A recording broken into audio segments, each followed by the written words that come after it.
وعلیکم السلام ورحمۃ اللہ۔ اللہ کے پاک نام سے تلاوت آیات کلام ربانی سے آج کی اس خوبصورت نشست کا آغاز ہوا چاہتا ہے۔ میں اس سے پہلے کہ تلاوت کے لیے پکاروں، میں چاہوں گا کہ آج کے صدر مجلس انور مسعود صاحب،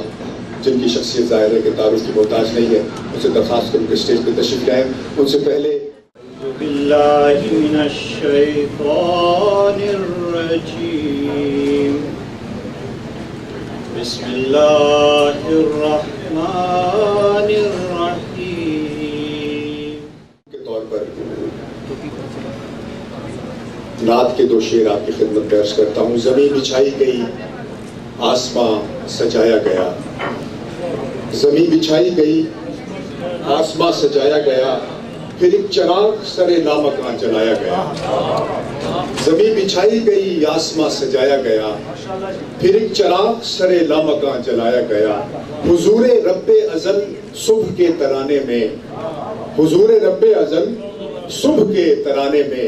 درود اسم محمد کو گنگنایا گیا۔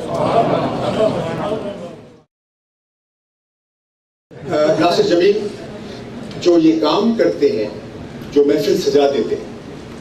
دیکھیے یہ ادب میں ایک ایسی جادوئی طاقت ہے کہ جو انسان کے اندر کو منکشف کر کے اسے ایک حیرت کے سامنے جا کے کھڑا کر دیتی ہے۔ اور سخن لٹریچر آپ نے دیکھا کہ تمام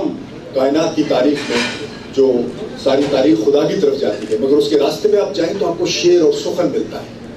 تب ہر تاریخ میں، ہر زمانے میں، ہر جغرافی میں، تو وہاں پہ کچھ لوگ جو ایسا کام کر جائیں جو ناصر جمیل کرتے ہیں، میرا خیال ہے میں تو نہیں کر سکتا کہ محفل سجا دینا اور تمام ایسے احباب آپ جیسے حسین شخصیتوں کو جمع کر دینا کہاں کہاں سے، اور پھر مہمانان گرامی کو بلا لینا اور تمام انتظام و انصرام اور قالین بچھا دینا، روشنیاں جگمگا دینا اور زبردست کھانے کا انتظام کر دینا، اور پھر اس کے بعد انکسار میں آگے پیچھے یہاں وہاں گھومتے رہنا، یہ ناصر جمیل ہے۔ آپ کی خدمت میں استقبالیے کے چند کلمات ادا کرنے کے لیے تشریف لاتے ہیں۔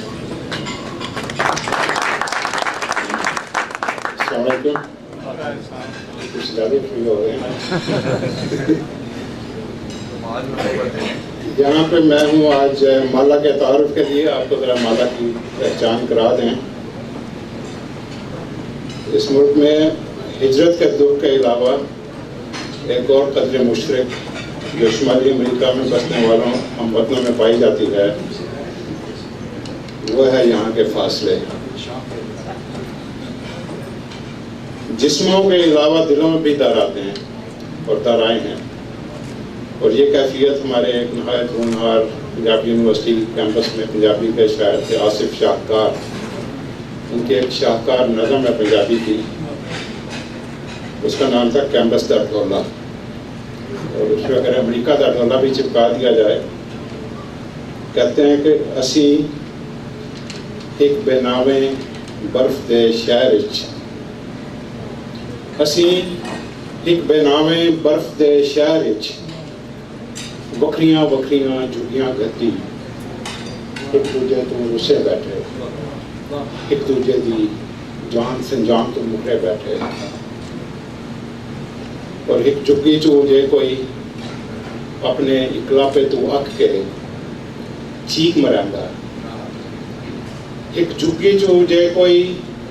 اپنے اکلاپے تو اکھ کے چیک مراندا،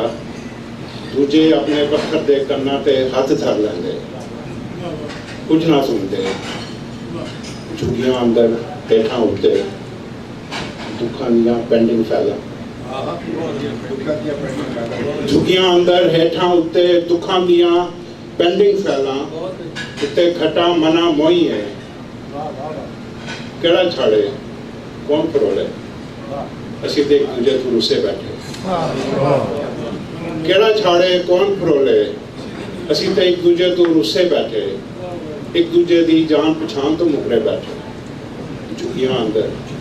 دکھاں سیتے گونگے پتھر۔ تو یہ کیفیت جو یہاں کے فاصلے دلوں میں آتے ہیں ان کے لیے،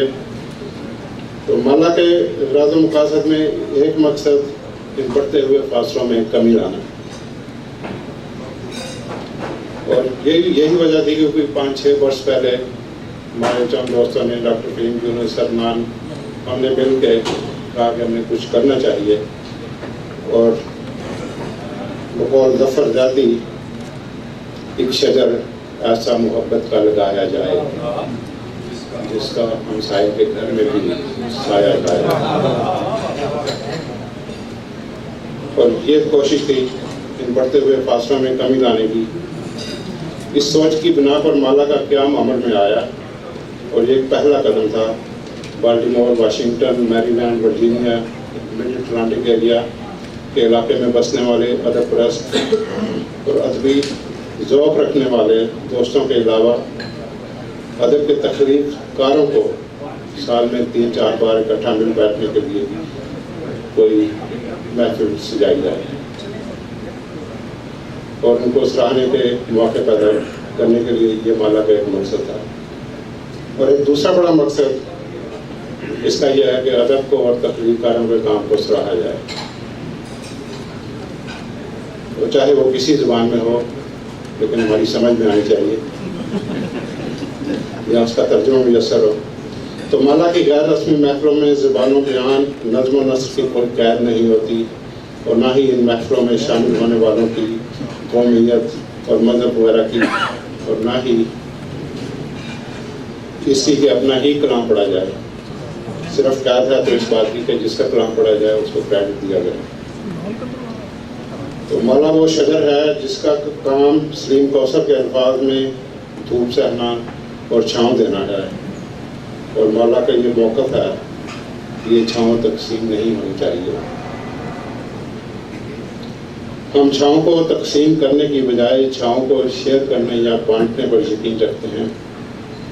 اور تقسیم کرنے اور بانٹنے میں بہت بڑا فرق ہے، اور اسی جذبے کے تحت آج کی اس نشست کا قیام ممکن ہو سکا۔ ہم علی گڑھ ایسوسی ایشن کے بانی جناب ڈاکٹر عبداللہ اور اردو مرکز کی محترمہ نگر جہاں صاحبہ کے مہمون احسان ہیں اور شکر گزار ہیں کہ جن کی مہربانی اور خلوص تعاون سے ہمیں اردو اور پنجابی شاعری کے بہت بڑے اور معروف ناموں اور قدآور شخصیات یعنی جناب انور مسعود صاحب، جناب وسیع شاہ، جناب طاہر فراز، محترمہ ذکیہ ندر صاحبہ کے اعزاز میں یہ نشست منعقد کرنے اور ان کی عزت افزائی کرنے کا موقع ملا۔ اللہ تعالیٰ ان سب کے تعاون کے لیے جزائے خیر دے۔ ہم سب شعراء کے تہہ دل سے ممنون ہیں کہ انہوں نے مالا کی دعوت کو قبول کیا، اور آج کی نشست میں ان کی موجودگی مالا کے لیے بہت بڑے اعزاز کی بات ہے، اور ہمیں امید ہے کہ یہ تعاون آئندہ بھی نہ صرف جاری رہے گا بلکہ مزید مضبوط ہوگا۔ ہم سمجھتے ہیں کہ ادب میں انسانیت کو ایک دوسرے کے قریب لانے کی ایک بہت بڑی صلاحیت ادب میں موجود ہے، اور ادب یہ کردار ادا کر سکتا ہے بشرطے کہ ادب کو سیاست، منافقت اور خودغرضی اور موقع پرستی کے جراثیم سے پاک رکھا جا سکے۔ مالا اس کے لیے اپنی سی کوششیں کرتی رہی اور انشاءاللہ کرتی رہے گی، اور تمام علاقائی تنظیموں سے تعاون جاری رکھے گی۔ مالا ایک بالکل غیر منافع بخش تنظیم ہے، نان پرافٹ، اور اس کے اخراجات خالص چند دوستوں کی مہربانی اور ان کے ہدیہ سے پورے ہوتے ہیں۔ مالا کسی بھی سیاسی، ثقافتی یا مذہبی تنظیم سے وابستہ یا دائری تنظیم نہیں ہے۔ آخر میں پھر مالا کی جانب سے تمام شعراء کرام اور مہمانان کرام کو خوش آمدید کہتا ہوں۔ آج کی اس نشست میں پاکستان اور بھارت سے تشریف لائے ہوئے معزز مہمان شعراء جناب انور مسعود صاحب، جناب وسیع شاہ صاحب، جناب طاہر فراز، محترمہ ذکیہ ندر کے علاوہ ہمارے نہایت محترم اور بزرگ شاعر اور مالا کی دیرینہ کرم فرما اور دوست جناب شکیل آزاد ہمارے مہمان خصوصی ہیں۔ ان کے علاوہ بالٹیمور سے محترمہ مونا شہاب صاحبہ، جناب اکرم محمود اور مالا کے نمائندہ شاعر جناب صادق باجوہ صاحب شامل ہیں۔ دیگر معزز مہمانوں میں محترم ڈاکٹر عبداللہ، محترمہ صدیقہ انور صاحبہ، مولانا نسیم مہدی صاحب جی باجوہ صاحب بھی تشریف فرمائے ہیں اور ڈاکٹر محترم بشر صاحب بھی تشریف رکھتے ہیں. مولا کی جانب سے ان کا اور آپ سب حاضرین کا بہت شکریہ کہ آپ یہاں پر آئے اور اس محفل کو رونق بخشی. اور اس کے بعد میں اپنے پیارے دوست مبارک کو کہتا ہوں کہ اس محفل کو آگے بڑھائیں.